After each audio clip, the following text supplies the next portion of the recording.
வாழ்க வையகம், வாழ்க வையகம், வாழ்க வளமுடன். குரு வாழ்க, குருவே துணை. நண்பர்களுக்கு வணக்கம். நான் வடலூர்லேருந்து துரை. இன்னைக்கு இந்த பதிவுல என்ன பார்க்க போறோம் அப்படின்னா, ஜோதிடம் அதாவது எப்படி ஒரு ஜாதகத்துக்கு பலன் பார்க்கலாம். பலன் பார்க்கும்போது நெறைய விஷயங்கள் நெறைய பேரு நெறைய வீடியோல பொதுவான விஷயங்களா சொல்றாங்க. அப்ப நம்ம எந்த விஷயங்கள்ல நம்ம உன்னிப்பா பார்க்கணும் அப்படின்னு ஒரு புதுசா ஒரு ஜோதிடம் ஆர்வலா இருக்கிறாங்க. ஜோதிடம் வந்து புதுசா கத்துக்கிறாங்க அப்படின்னா, அவங்க எந்த விஷயத்துல வந்து எப்படி ஜாதகத்துக்கு பலன் பார்க்கணும் ஒருத்தவங்க இப்ப வந்து நம்மளுக்கு பொதுவான பலன் அப்படின்றது நம்ம கிரக சேர்க்கைக்கு, பாவங்களின் சேர்க்கைக்கு படிச்சிருப்போம். ஆ நெறையா நெறைய ந ஜோதிட ஆசான்கள் எடுக்குறாங்க. கிரக சேர்க்கை, பாவ சேர்க்கை அது வந்து பொதுவா எல்லாருக்கும் ஒரே மாரி வேலை செய்யுதா? அப்படின்னா கிடையாது. அவங்கவங்களுக்கு அந்த யோகம் இருக்கு. ஒரு ஜாதகத்துல ஒரு யோகம் இருக்கு.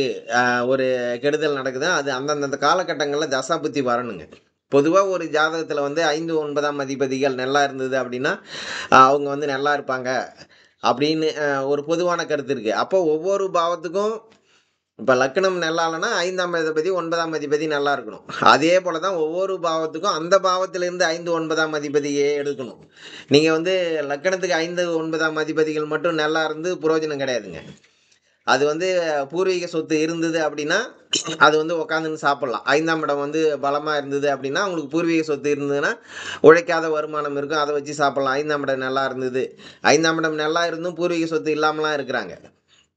அதனால 5ஆம் இடம் நல்லா இருந்தாலே நல்லா வாழ்ந்துடலாம். நல்லா வந்து பொருளாதார லெவல்ல இருந்துடலாம் அப்படின்னு கிடையாதுங்க. நம்மளுக்கு பொருளாதாரத்த குறிக்கிற இடம் 2, 6, 10 தான். இந்த 2, 6, 10 தான் நம்மளுக்கு பொருளாதாரத்த குடுக்குற இடம். ஒருத்தங்க வந்து எனக்கு வந்து வருமானமே வரல. எனக்கு எப்போ வருமானம் வரும்னு அப்படின்னு கேட்டாங்கன்னா, நீங்க 2ஆம் இடமோ, 6ஆம் இடமோ, 10ஆம் இடமோ வேலை செஞ்சா தான் உங்களுக்கு வருமானத்துக்கான வாய்ப்பு. லக்னத்திலேருந்து ஒரு கிரகம் வேலை செய்யுது. லக்னாதிபதியோட திசை நடக்குது அப்படின்றதுக்கான வாய்ப்புலாம் இருந்ததுன்னா, அது வந்து 5ஆம் இடம், 9ஆம் இடம்லாம் வேலை செஞ்சது அப்படின்னா, வருமானத்துக்கான வாய்ப்பு இல்லைங்க. ஓகேங்களா? அதனால வந்து 5, 9ஆம் இடம்ன்றது ஒவ்வொரு பாவத்துக்கும் இப்ப 2ஆம் இடம் வேலை செய்யணும் அப்படின்னா பணம் வரும். அப்ப 2ஆம் இடம் வேலை செய்யல அப்படின்னா 6ஆம் இடமாவது வேலை செய்யணும்.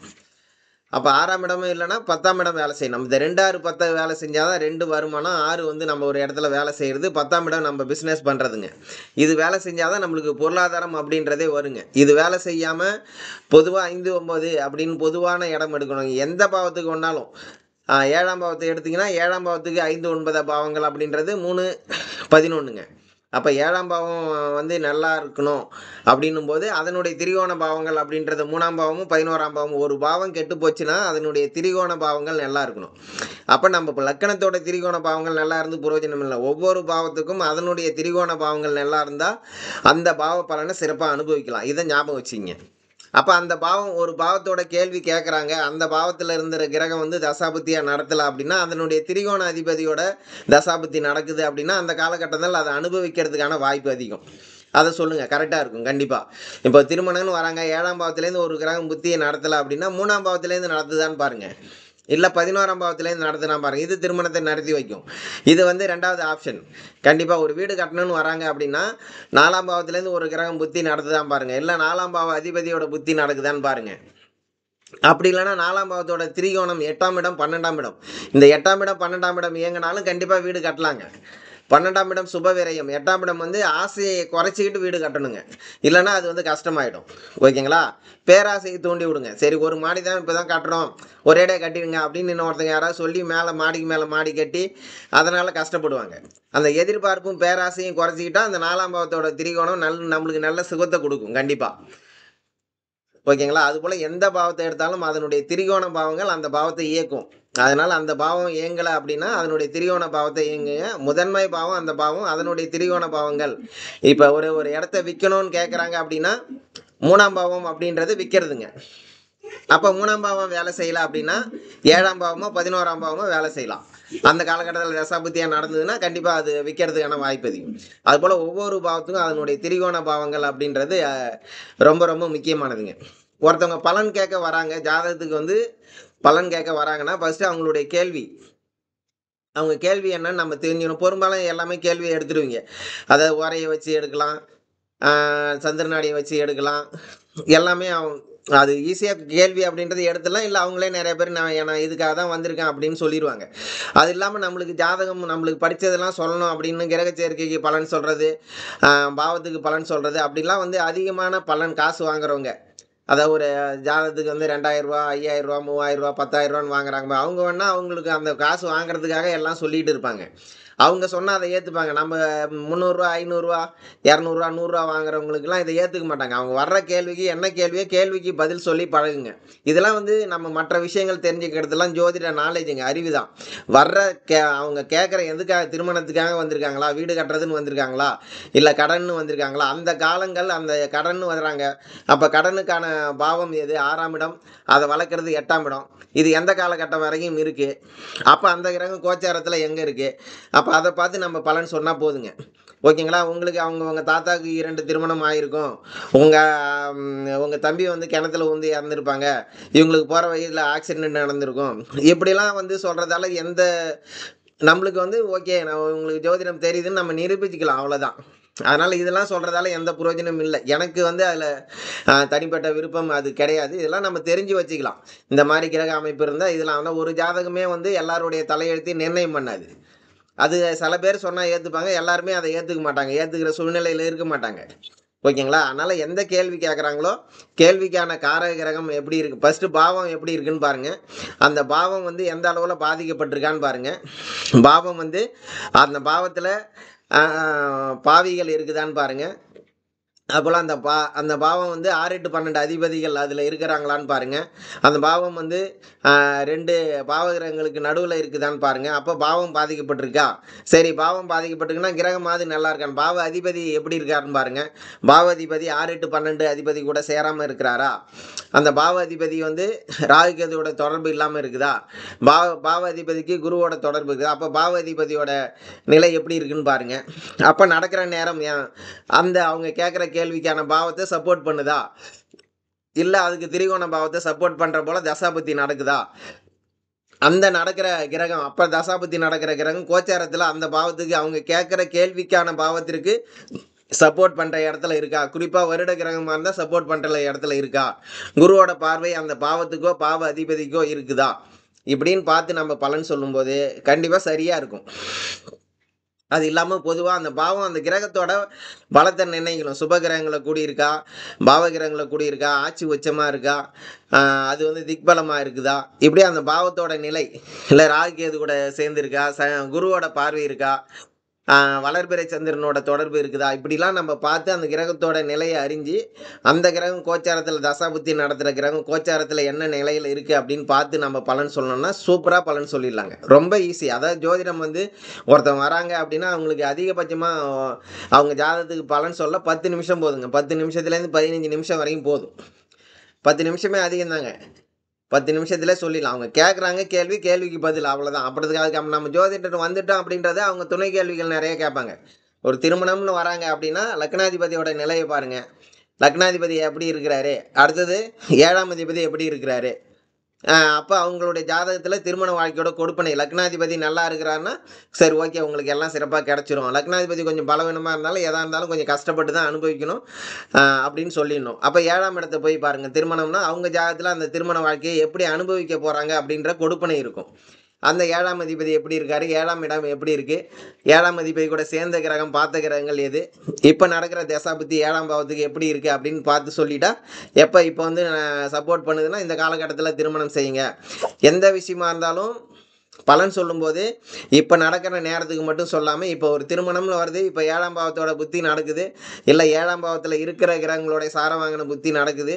இப்ப திருமணம் பண்ணலாம். இன்னும் 4 மாசம் வரைக்கும் இருக்கு அப்படின்னு சொல்லாம, அப்படி இப்ப திருமணம் பண்ணாலும் அடுத்து வர்ற நேரம் வந்து அந்த 7ஆம் பாவத்துக்கு சப்போர்ட் பண்ணுதா? ஒரு 3ஆம் பாவத்திலேருந்து அடுத்த புத்தி நடக்குது. இல்ல 11ஆம் பாவத்திலேருந்து நடக்குது.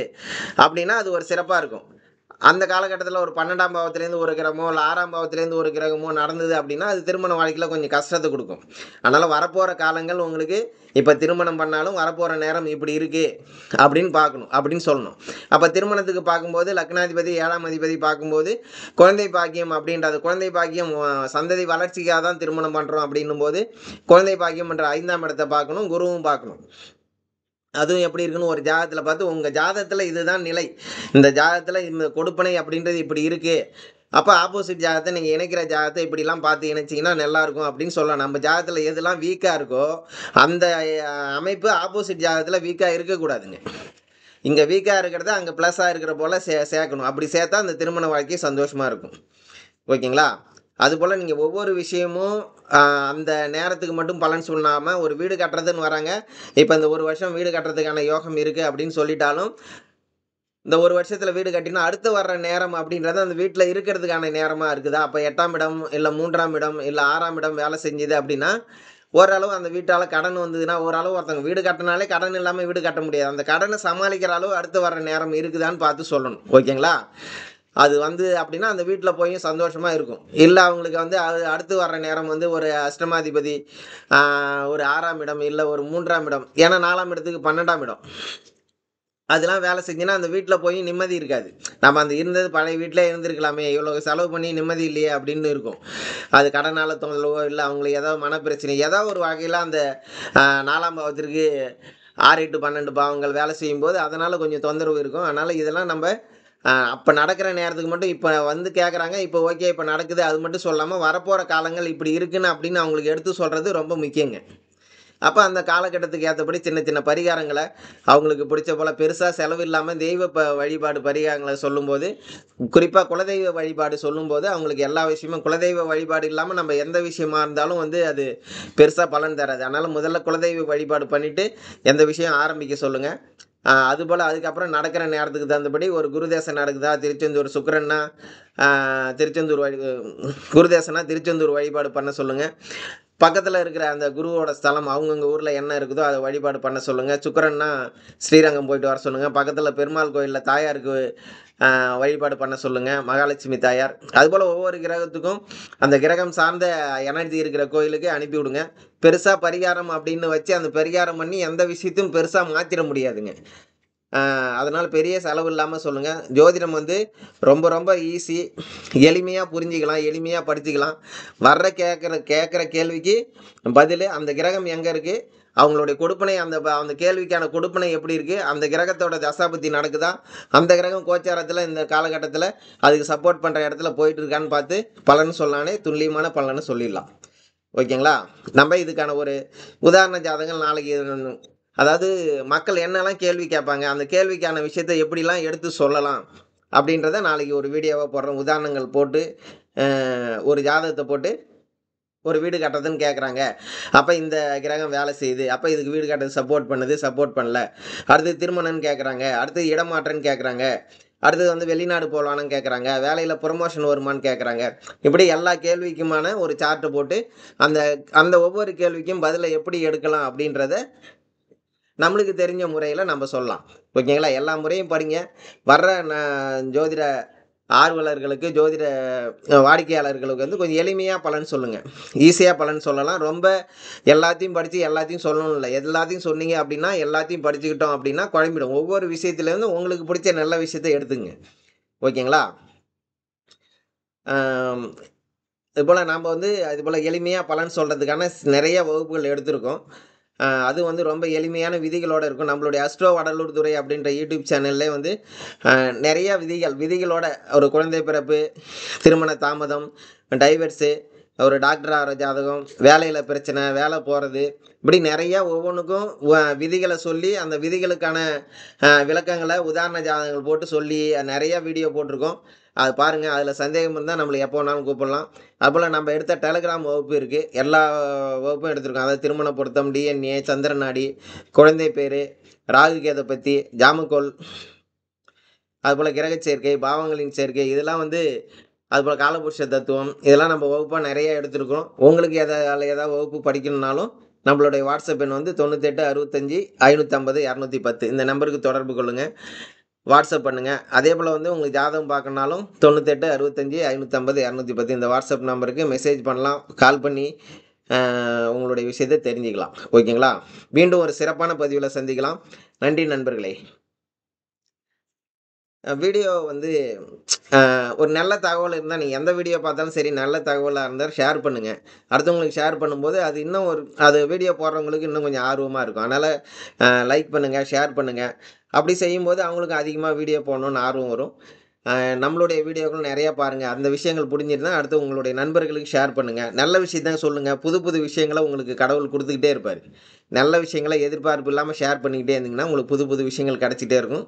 மீண்டும் ஒரு சிறப்பான பதிவுல சந்திக்கலாம். நன்றி நண்பர்களே.